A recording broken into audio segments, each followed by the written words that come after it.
aixequi una mà, i sàpiga jugar al 3 en ratlla. El primer de la fila, amb el seu color, ara jo per exemple soc color groga, aniré corrents, vigilant de no trepitjar-ho perquè els peus rellisquen, vale?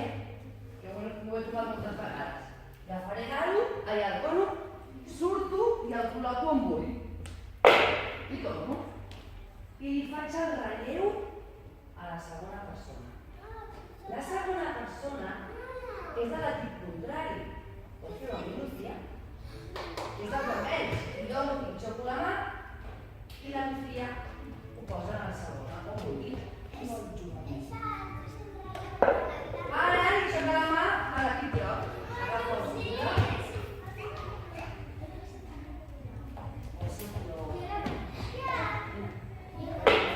Molt bé. Aviam, un groc, aviam com podem fer tres en ratlla. Agafa un groc i canvia. Molt bé. Ja no podeu fer tres en ratlla. Espera que xoqui dins de l'aro. Equip dels vermells. Oh, molt bé. Tres en ratlla. I tres. Vinga!